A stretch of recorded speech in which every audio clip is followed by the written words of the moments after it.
Los del primer servicio ya desayunados, los del segundo servicio más frescos, quizás con el estómago más vacío, pero siempre es un gusto tener a toda la familia reunida.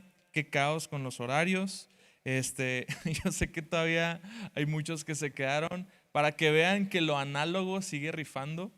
Yo dije, gracias a Dios que tengo un reloj análogo en la casa, un regalo de bodas que tiene con nosotros los 9 años, que está justo ahí.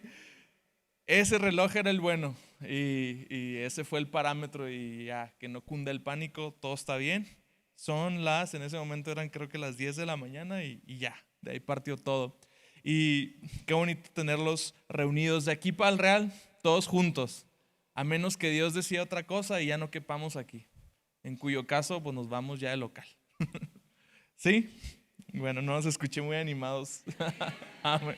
Ok, pero bueno, eso no es cosa mía, eso es cosa de Dios. Vamos directamente a la palabra. La predicación pasada me quedé a la mitad y ustedes dijeron, ¿y eso fue la mitad? ¿Y eso fue la mitad? Sí, me quedé a la mitad, decidí continuar con los puntos que tenía para esta semana y el título sigue siendo Los hábitos de Jesús, parte 2. En los 90 se hizo muy popular un movimiento que se llamaba ¿Qué haría Jesús? A ver, levante su mano el que traía alguno de su pulserita que decía WWJD. Ah, no tantos como esperaba quizás. Todos llegamos a traer una pulserita y WWJD significa What would Jesus do? ¿Qué haría Jesús? Y eso era como una señal de que cada vez que estuvieras a punto de tomar una mala decisión en tu vida, verías tu pulsera y te darías cuenta, ¿qué haría Jesús? Y bueno, la realidad a veces nos marcaba que seguíamos tomando malas decisiones pese a la pulsera, pero el espíritu era siempre tener en la memoria qué haría Jesús antes de tomar cada decisión. Y ese es el propósito de esta plática, porque lo que haría Jesús en determinada circunstancia es el resultado de lo que siempre hacía, ¿sí? De la misma manera que para nosotros la tendencia a reaccionar de una u otra forma, a decidir de una u otra forma, siempre van a ser el resultado de lo que ya constantemente venimos haciendo. Es decir, es difícil cambiar las acciones aisladas o inmediatas cuando nuestros hábitos ya nos vienen posicionando siempre hacia una inercia determinada. Entonces, quiero que aprendamos de los hábitos de Jesús, porque no solamente son directrices para cómo podemos reaccionar o actuar nosotros, sino que son señales muy profundas de lo que Jesús sigue haciendo aún en nuestras vidas. Y no sé si recuerdan los primeros 4 hábitos que vimos la semana pasada, pero vamos a repasarlos así rápidamente. Hablamos primeramente de que Jesús inicia con el hábito de, ay Dios, hay esperanza todavía para el mundo. Así es, escuché ahí obedecer. Así es el hábito de obedecer. Y vemos inmediatamente en el Evangelio de Marcos un Jesús muy activo, manos a la obra, a lo que el Padre le había mandado hacer. Y luego vemos a Jesús construyendo relaciones de una forma eficiente y de una forma muy buena, tanto para él como para sus discípulos.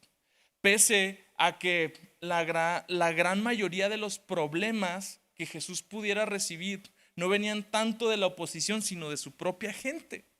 Y Jesús aún nos enseñó a construir buenas relaciones de esa manera. Y luego venía el hábito de trabajar.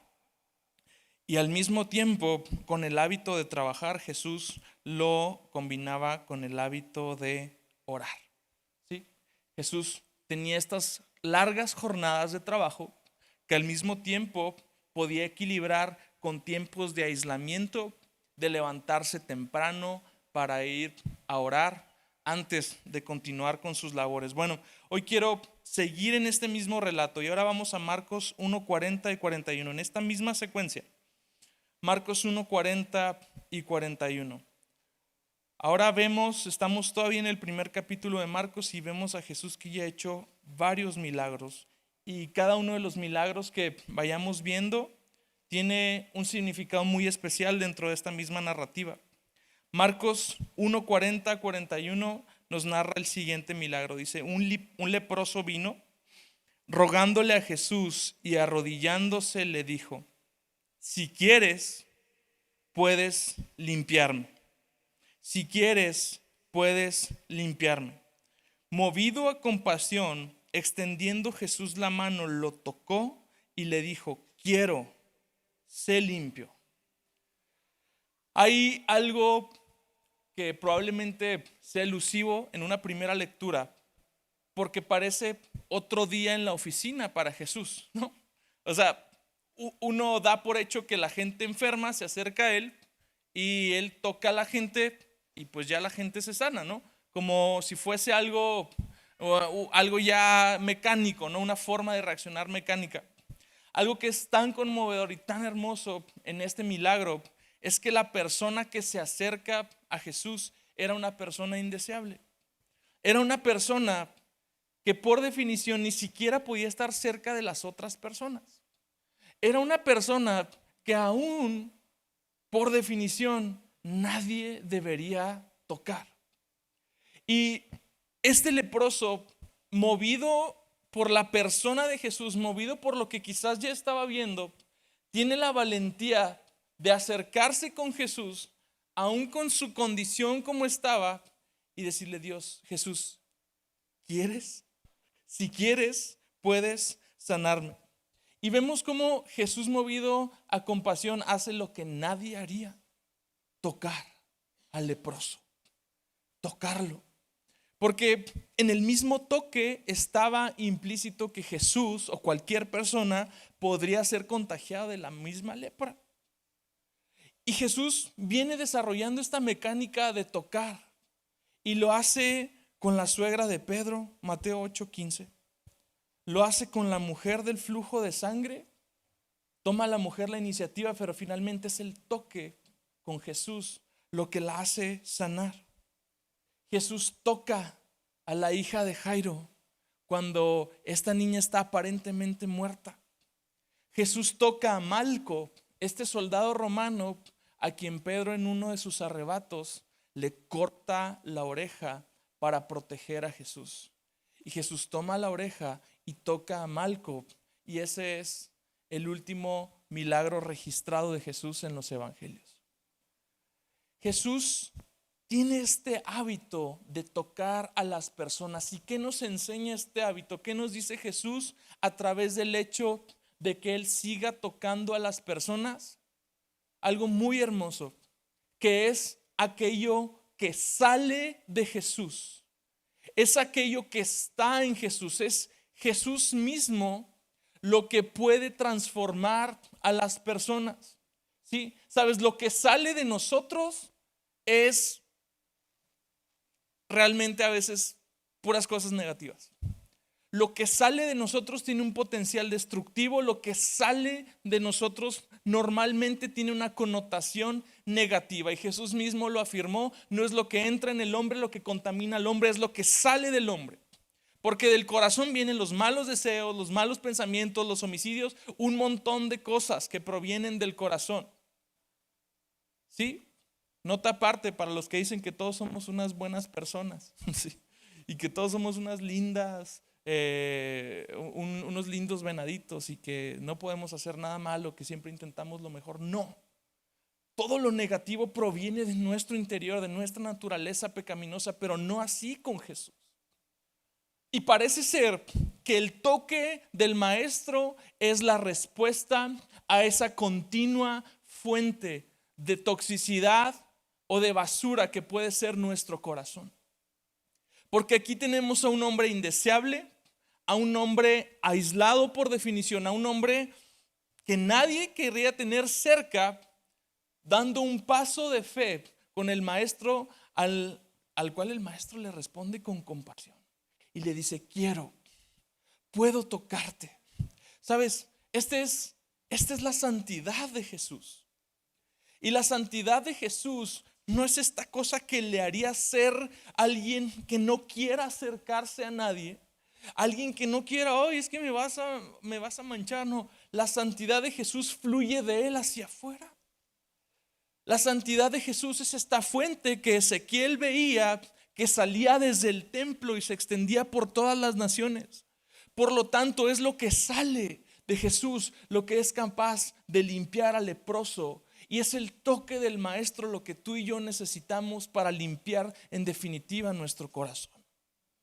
Es el toque del Maestro lo que tú y yo necesitamos para volver a ser deseables delante de Dios, para hacernos aceptos en Él. Sin la intervención de Jesús, tú y yo seguimos siendo unos leprosos. Gracias a Dios que su Hijo se sigue moviendo a compasión y sigue hoy en día extendiendo su mano a cientos y cientos de leprosos. No para que estos se sientan cómodos con su lepra, no para que nosotros tengamos que aceptar a los que tienen lepra, sino para que todos los que tengan lepra sepan que hay una cura a la lepra que no vemos, que es la lepra del corazón. Y Dios sigue limpiándonos a través de su toque, para que podamos hacer lo que este leproso ahora que es limpio, y Jesús lo manda y le dice: muéstrate al sacerdote y ofrece por tu limpieza lo que Moisés ordenó para testimonio de ellos. Cada leproso que Jesús limpia es un testimonio para las demás personas. ¿Sí? Es que hay este engaño a veces, el quedarnos estacionado en ciertas áreas leprosas y el exigir que nuestra lepra sea bien vista, en lugar de acudir precisamente a la única fuente que es capaz de erradicar la lepra de raíz.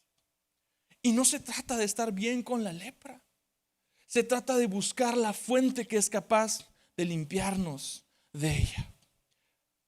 Y la aplicación es muy sencilla: para testimonio de ellos, que aquellos que son incrédulos de que un leproso pueda ser limpiado, que aquellos que son incrédulos de que el Maestro sigue tocando leprosos y los sigue sanando, reciban el testimonio a través de mi vida y de tu vida, y decirles: Dios sigue limpiando leprosos y yo soy un testimonio de ellos. Versículo 45, aún Jesús le previene y le dice: sé discreto, no digas que yo te sané. Quiero un ministerio de 3 años. No quiero que esto empiece a causar un alboroto en la ciudad. Sé discreto. Sin embargo, el gozo de la limpieza era tal que este hombre, en el versículo 45 dice: en cuanto salió, comenzó a proclamarlo abiertamente. Y eso es lo que hacemos. Todo tiene que ver con el Evangelio. El Evangelio propone un Jesús que es capaz de limpiarnos de nuestra lepra. Una vez que somos limpiados de nuestra lepra, le damos gloria a Dios por la limpieza. Y el resultado de esa limpieza es que no podemos dejar de proclamar abiertamente a aquel hombre que nos limpió por completo. Ese es el Evangelio que predicamos, retratado en un pequeño pero muy significativo milagro. Sigo avanzando porque son 17. No se crean, vamos bien. Número 6, el hábito de perdonar. Estamos en Marcos capítulo 2 versículos 3 al 11.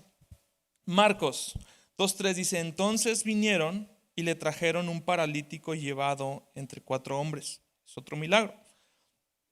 Como no pudieron acercarse a Jesús a causa de la multitud, levantaron el techo encima de donde él estaba. Y cuando habían hecho una abertura, bajaron la camilla en que estaba acostado el paralítico. Viendo Jesús la fe de ellos, dijo al paralítico: hijo, tus pecados te son perdonados. Pero estaban ahí sentados algunos de los escribas, los cuales pensaban en sus corazones, discúlpenme, ¿por qué habla este así? Está blasfemando. ¿Quién puede perdonar pecados sino solo Dios? Pues en efecto, Jesús está demostrando que era Dios a través de perdonar los pecados de este hombre. Y me encanta porque todo el capítulo 2 de Marcos continúa desarrollándose bajo esta misma narrativa. Un Jesús que empieza a ser disruptivo a través de la forma y de la facilidad que tenía para perdonar a las personas. No solamente tocaba lo indeseable físicamente, ahora Jesús estaba lidiando directamente con lo que estaba dentro de las personas. ¿Sabes? A Jesús le interesa sanarnos. Este hombre estaba paralítico. Este hombre estaba inmovilizado de por vida. Y a Jesús le interesa que nosotros recibamos nuestro milagro, pero juntamente con ese mismo interés está el interés de que nuestros pecados sean perdonados. Porque bien podemos estar paralíticos el resto de nuestros días en la tierra, pero al menos un día en la eternidad estaremos con Él por causa de que nuestros pecados sean perdonados.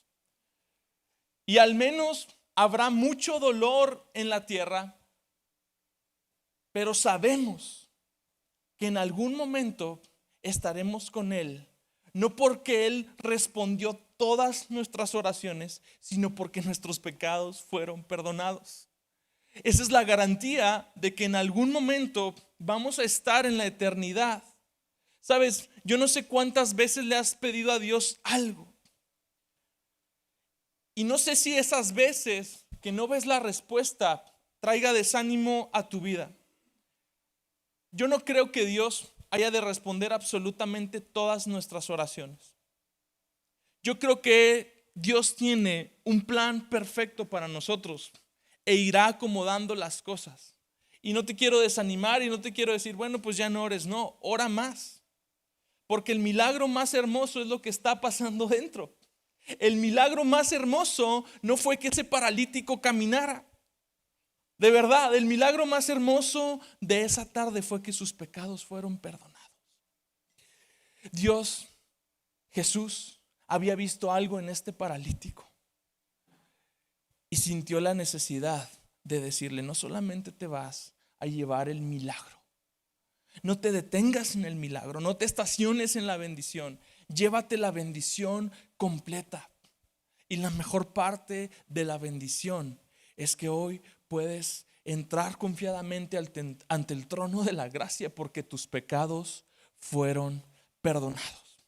Y los pecados que hayas de cometer mañana, cada vez que tú llegues ante el trono de la gracia, vas a encontrar la misma respuesta. Tus pecados te son perdonados.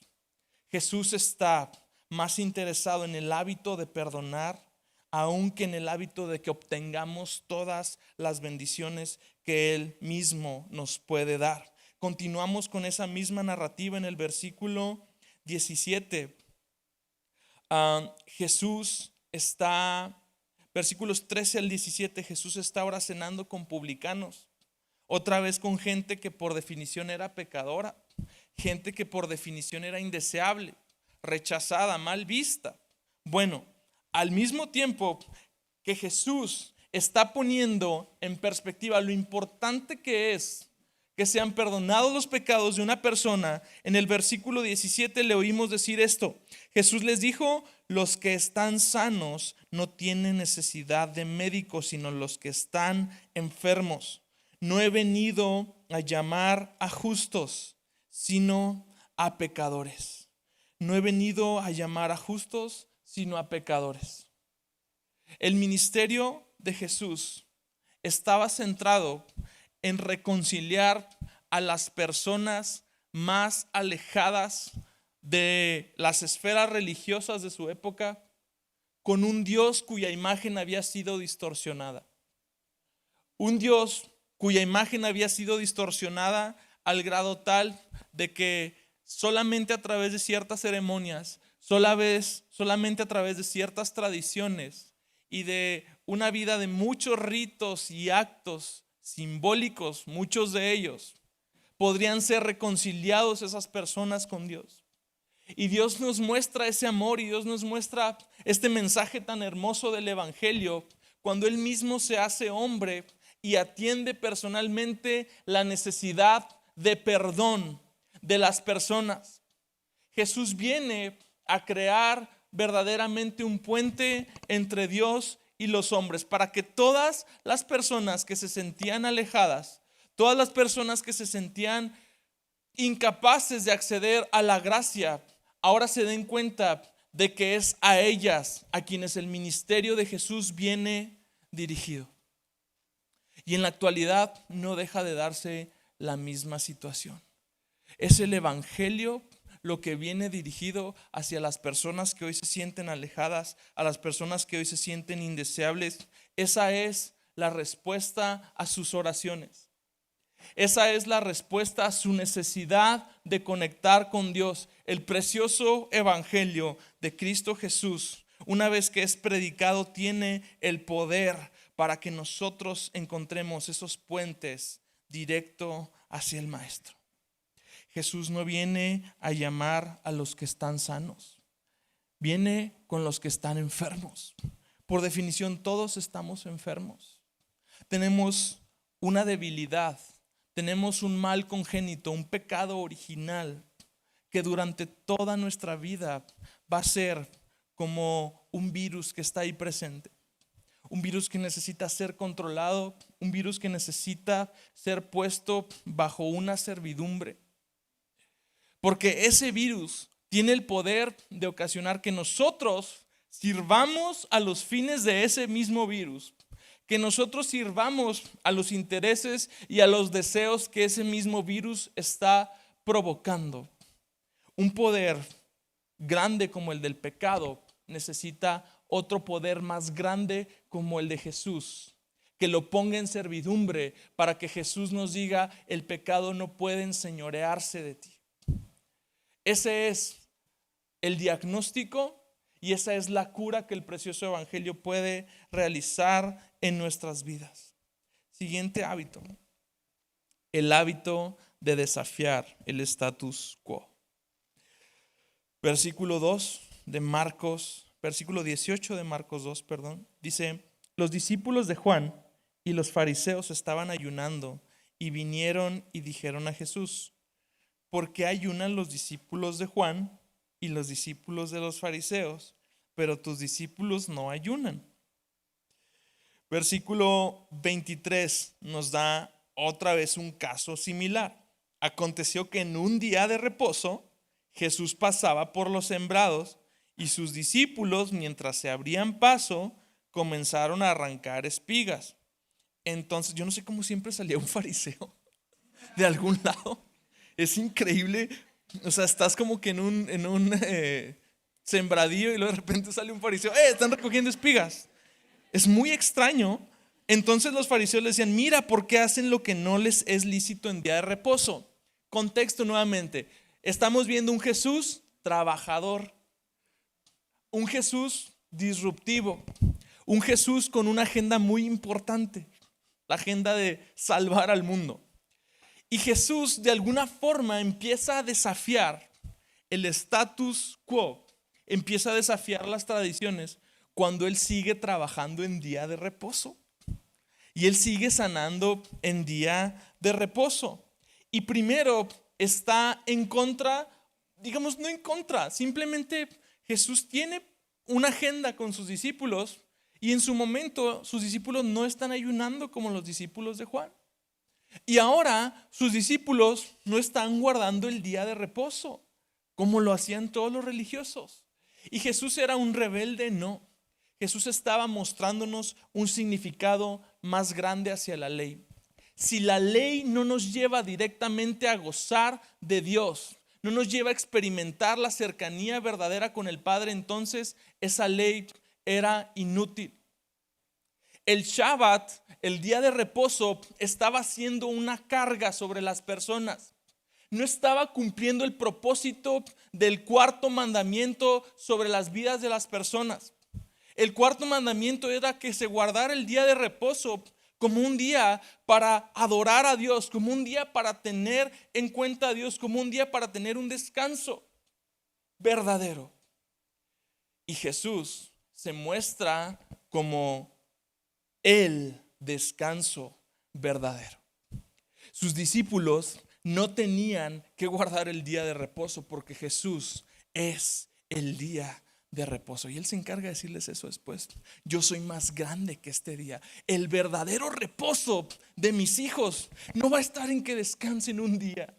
El verdadero reposo de mis hijos va a ser que puedan vivir en mí todos los días de su vida y un día entren a este verdadero reposo del cual nos habla el capítulo 4 de Hebreos, y que digamos: hoy estamos verdaderamente con Jesús en el verdadero reposo eterno que preparó para nosotros.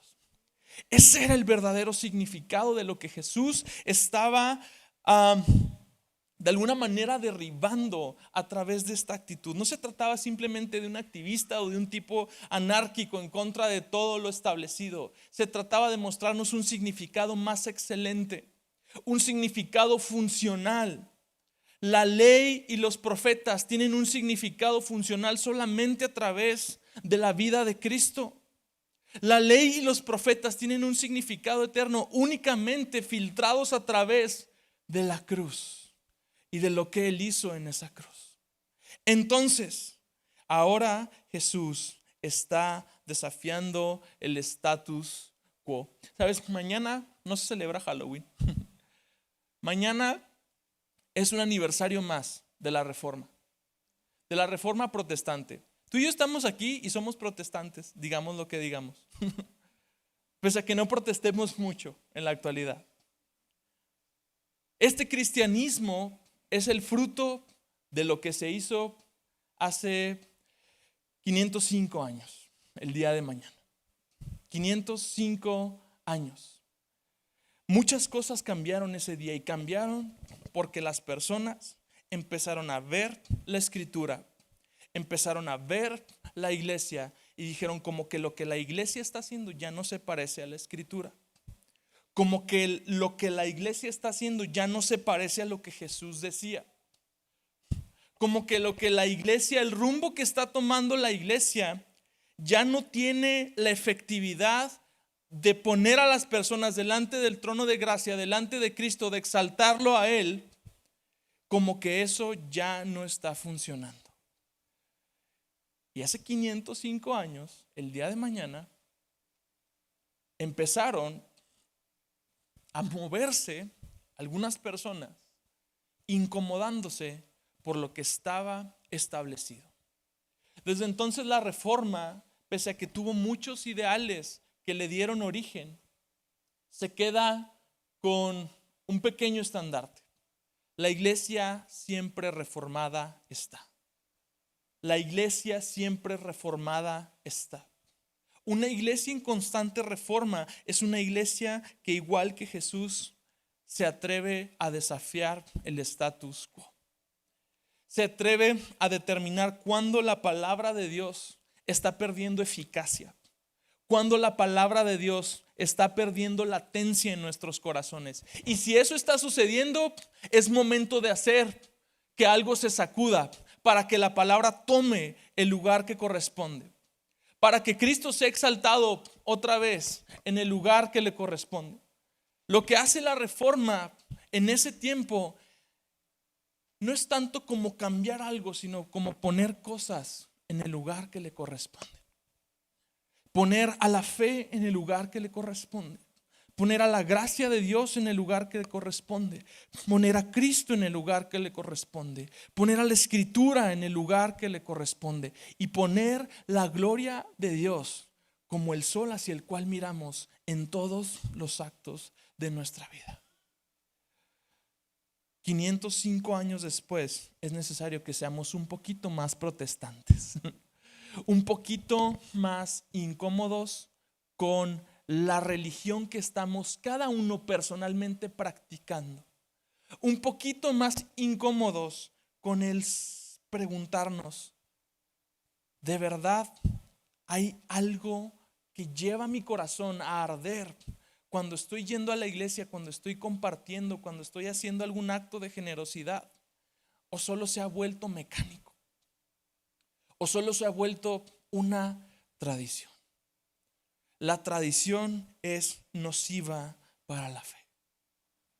Y solamente las tradiciones que se hacen con un verdadero fuego, con una remembranza auténtica del conocer por qué es hermoso lo que hacemos. ¿Sabes por qué es bonito celebrar un aniversario de algo? Porque tiene un significado. Sí, ¿por qué conmemoramos fechas importantes? Porque nos acordamos de lo que significa, pero al mismo tiempo seguimos viviendo sobre lo que ese acontecimiento implicó para mi vida. El acontecimiento más importante de nuestra fe fue la llegada de Dios a la tierra. El saber que ese Dios dio su vida por nosotros, pero que resucitó mostrándonos un camino más hermoso y que está sentado a la diestra del Padre dándonos esperanza. Ese es el combustible necesario y suficiente para que podamos vivir el resto de nuestros días dándole la gloria a Dios como Él la merece. Último hábito. A tiempo, gracias a Dios.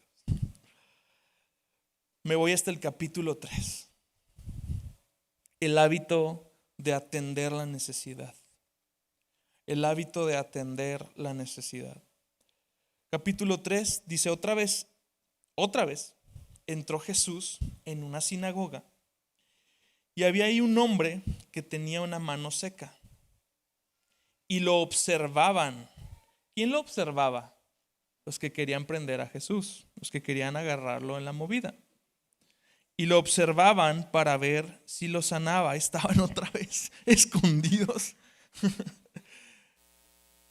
para ver si lo sanaba otra vez en el día de reposo para poder acusar a Jesús. Tenemos un hombre con una mano seca. Lucas 6 da un poco más detalle en este relato y nos dice que era la mano derecha. Un hombre con una mano seca es una persona que quizás con una parálisis tiene el miembro ahí pero está inmóvil. Una persona con una mano seca y con la mano derecha seca era una persona que muy probablemente no podía trabajar y proveer para su propia subsistencia. ¿Cuántos zurdos hay aquí? Sí, no creo que fuera zurdo, esa es la proporción. Somos minoría. Entonces, a menos que este hombre fuese zurdo, aún así le resultaría sumamente difícil trabajar o que alguien le contratara para trabajar. Y aquí tenemos a un hombre en necesidad en el centro de la congregación, y la atención no es en esperar que este hombre reciba el milagro. La atención no gira en torno a: ¿será el día que hoy este hombre pueda retirarse a casa con 2 miembros funcionales? La atención estaba en si Jesús iba a atender una agenda o no la iba a atender. Y en efecto, normalmente Jesús era el que recibía las preguntas: ¿por qué tus discípulos no ayunan? Tú haces los milagros por Belcebú, tú y él están de acuerdo. Y Jesús: si le estoy ganando a Belcebú, ¿cómo es que estoy de acuerdo con él? Y Jesús recibe las preguntas, pero ahora él hace la pregunta. Y la pregunta que hace Jesús es: ¿es lícito en el día de reposo hacer bien o hacer mal? ¿Salvar una vida o matar? Y justo como lo esperaba, Jesús ha tocado una fibra importante de la gente que se encontraba en la sinagoga, y se dan cuenta que la iglesia estaba guardando una agenda por encima de la necesidad. La necesidad estaba justo en el centro de la iglesia, y la iglesia estaba más preocupada por una agenda.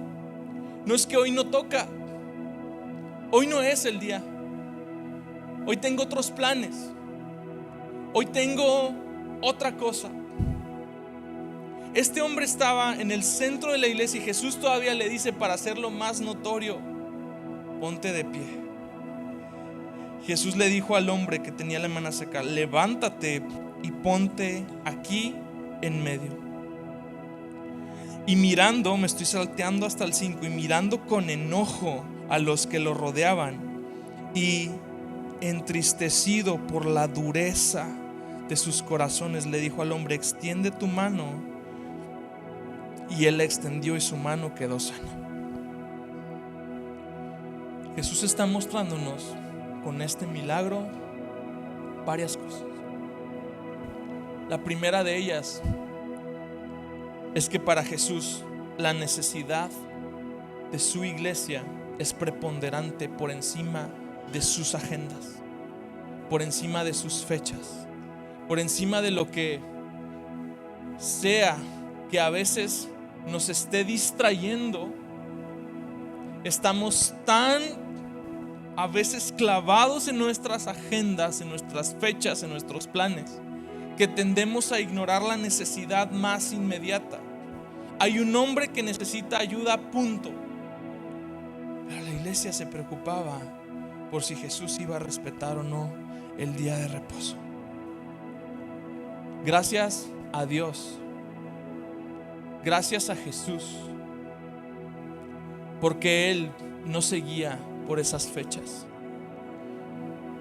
Porque así muchos, como este hombre, somos incapaces de valernos por nosotros mismos. Tenemos miembros, pero nuestros miembros son incapaces de ser funcionales a sus planes. Nuestros miembros son incapaces de ser funcionales a su propósito. Tenemos miembros, pero están inmovilizados. Y a la par que Jesús desafía la mentalidad religiosa de ese momento y la mentalidad ocupada de nuestro siglo presente, Jesús está mostrándonos otra vez otro retazo hermoso del Evangelio. Y es que Jesús tiene como su principal agenda el habilitar a personas discapacitadas como tú y como yo, para que nuestros miembros se puedan poner al servicio de Él. Así como lo dice Pablo en Romanos, que pongamos nuestros miembros a su disposición. Jesús nos habilita para que nuestros miembros paralíticos, inmovilizados, incapaces de servir, incapaces de ayudarnos, ahora tengan una función específica, ahora tengan un destino glorioso. ¿Cuántas veces nos hemos sentido así? De hecho, somos tan incapaces de ayudarnos a nosotros mismos. Somos tan incapaces de hacer una sola obra de justicia porque nuestras manos están inhabilitadas. Y una de las doctrinas más hermosas sobre las cuales tú y yo podemos cimentar nuestra fe es la doctrina de la justificación, que funciona de esta manera: por el solo hecho de que, como ese hombre, acudimos con una necesidad en busca del Maestro, el Maestro ahora nos habilita, el Maestro ahora nos capacita para hacer las verdaderas obras de justicia, no con la justicia propia, sino con la justicia prestada que viene de Él cuando decidimos poner nuestra fe en Él. El problema actual es que la religiosidad del corazón implica darle el beneficio de la duda a este miembro seco, a este miembro paralizado. Y ese miembro paralizado son todos los actos religiosos que creemos que, porque tranquilizan nuestra conciencia, son capaces de traer alabanza a Dios. Si yo estoy haciendo de mi vida un desastre toda la semana, pero considero que porque estoy el domingo en la mañana en la iglesia ya estoy bien con Dios, entonces estoy viviendo una religión pura y dura, lisa y llana. Eso es un acto religioso. Y podemos empaquetar el Evangelio y a Jesús en el paquete multicolor que se nos ocurra. Pero mientras nuestra justicia siga descansando en nuestra capacidad de agradar a Dios en base a puro esfuerzo humano, seguimos con un miembro inmovilizado, incapaz de proveer para su propia subsistencia. Es la justicia de Jesús la que nos habilita. A través de la fe, la justicia de Jesús nos da verdaderamente la capacidad de hacer obras que sean de olor fragante para Él. Pero va en ese orden específico. Yo necesito reconciliarme con Jesús. Yo necesito ese toque que me limpie. Yo necesito, más allá del milagro, necesito el perdón de mis pecados. Yo necesito traer ese cimbronazo a las estructuras religiosas de mi vida para que ahora Jesús atienda mi necesidad y me haga un miembro útil. La iglesia no necesita estadísticas, amados. La iglesia no necesita una contabilidad de un lugar lleno. La iglesia necesita miembros habilitados, útiles, entendidos del propósito por el cual Dios los salvó, por el cual Dios los perdonó, agradecidos de que esa lepra fue limpiada de sus corazones y sin pelos en la lengua para proclamar lo que Dios ha hecho en sus vidas, sea con palabras o sea con sus acciones. Esa es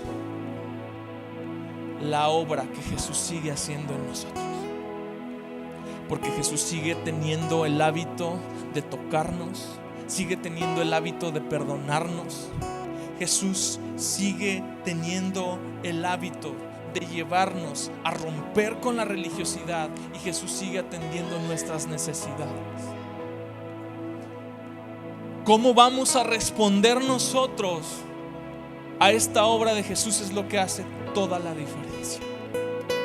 Es lo que nos va a transformar en miembros con miembros secos a miembros cuyos miembros obedecen a la gloria de Dios, a la voluntad de Dios, y no a la voluntad de este mundo, no a la voluntad del pecado. Con esto concluyo. Señor Jesús, te doy gracias por este tiempo. Quiero que profundices un poco más y le permitas y le digas a Dios: Dios, examina mi corazón. Muéstrame si hay obras que yo estoy haciendo de forma mecánica, pretendiendo que así voy a sentir tu favor. Muéstrame si hay miembros de mi cuerpo que siguen inhabilitados, que siguen necesitando un toque. Muéstrame si hay lepra en mi corazón, Señor Jesús. Muéstrame si estoy más preocupado por mi agenda, si estoy más preocupado por lo que la costumbre dicte. Señor Jesús, hoy te pido que hagas esta sacudida en mi corazón. Hoy te pido que me hagas despertar. Hoy te pido, Señor Jesús, que hagas a tu iglesia levantarse nuevamente con miembros santos delante de ti, con miembros funcionales, con manos y pies listas para ser las manos y los pies de Jesús, listas para que nosotros también podamos tocar lo indeseable, para que nosotros también podamos perdonar lo imperdonable, para que nosotros también podamos desafiar lo que este mundo ha moldado para nosotros, renovar nuestra mente y seguir caminando para tu gloria.